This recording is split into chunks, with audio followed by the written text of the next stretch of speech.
All right, let's talk about insurance. I know, it can feel complicated, but we're going to cut through all of that today. We're going to break down what insurance is really for, and then look at how a massive tech revolution is about to change, well, everything. So let's dive in.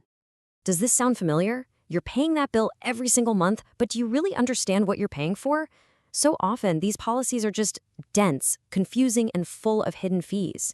It can feel like the whole system is designed to be impossible to understand. But you know what? It wasn't always this way. To really get where insurance is going, we first have to go back to its roots. The original idea was actually incredibly simple and really, really powerful. I love this traditional saying because it just nails the whole concept, breaking wealth to block disaster.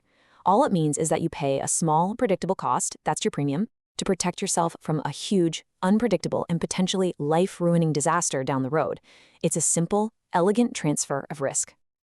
And that core idea, it is perfectly captured in a type of insurance called pure protection.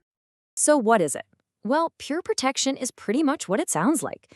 Think about term life insurance, or the insurance you get for a trip. It has one job and one job only. Cover a specific risk for a specific amount of time. That's it. No complicated investment schemes, no hidden savings accounts. It's just insurance in its purest form. And the benefits are huge. First, you avoid financial ruin because that catastrophic risk gets handed over to the insurance company. Second, it smooths out your costs, turning a potentially massive bill into small, manageable payments.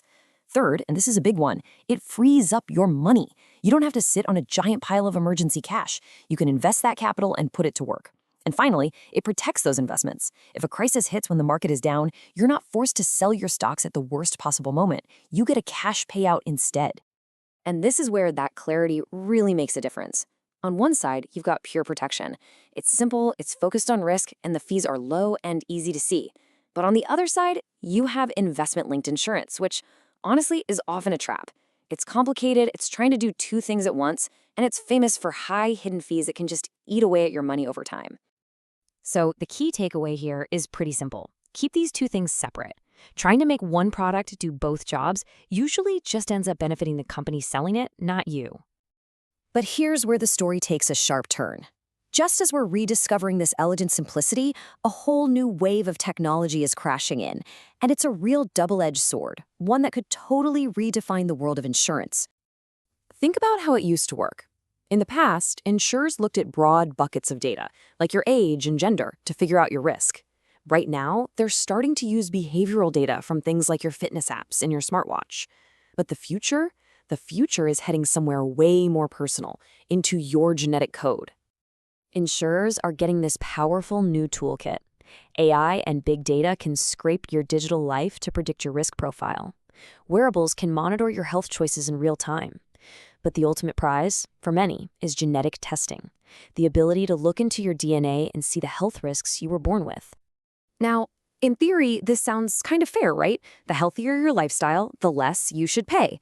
But this new world of precision pricing comes with a massive and potentially devastating social cost. And this brings us to a concept with a really dark history: redlining. Originally, it was about denying services to people just because of where they lived.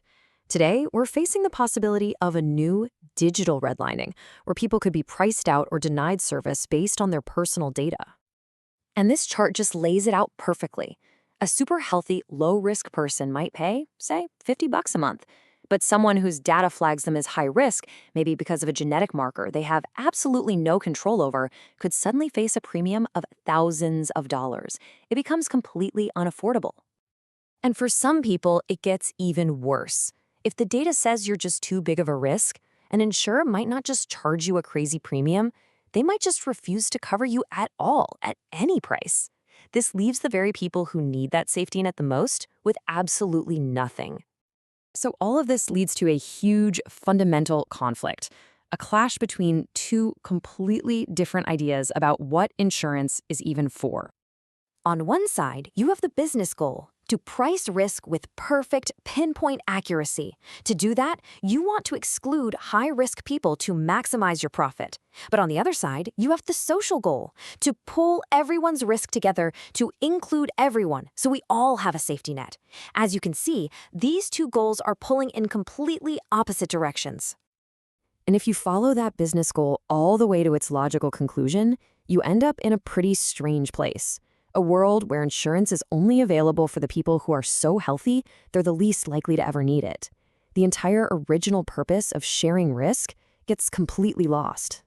So, as this technology gets more and more powerful, we are all facing a really critical choice. What do we want insurance to be? Is it a social safety net built to protect everyone? Or is it just a pure business with every right to pick and choose its customers and leave the most vulnerable behind? That's the question we're all going to have to answer.